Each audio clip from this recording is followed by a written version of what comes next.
Hi friends, చూడండి మొత్తం చిట్ట చివర మొత్తం జంగలే ఉన్నది. మొత్తం జంగల రాంగ రాంగ మా జేసీబీది పెద్ద టైర్ పంక్చర్ అయిపోయింది. తీద్దామంటే పానలు లేక బిట్టు లేక ఇంతసేపు ఆ సుత్త తోడు కొట్టి ఈ సుత్త తోడు కొట్టి టైర్ పక్కకు తీస్తే మావోనికి ఏమో టైర్లు ఎత్తలేదు.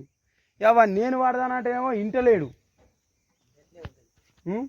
ఈ టైర్ మళ్ళీ టెప్లేరు తీస్తాడు. 3 టైర్ల మీద పోదామే అంటే ఇంటలేడు. 3 టైర్ల మీద అట పోవచ్చా? పోరాదా? ఒకసారి చెప్పులే ఆయనకు. అస్సలే ఇంటలేడు మావాడు. నేను మావాడికి మేలు చేస్తా అంటాడు. నల్లి తీయకుండా టైర్ వదుతాడు. ఆయనతో ట్యూబ్ బీక్తే మళ్ళీ లేపేటట్టే ఉన్నాడు. ఇట్లా పంక్చర్ అయినప్పుడు ఇట్లా జేసీబీ తోడు ఒత్తుర్రి. ఒత్తి కొంట పోతే పంక్చర్ చేసుకోవడానికి అలక వెళ్తుంది టైరు. అట్లా కాదు.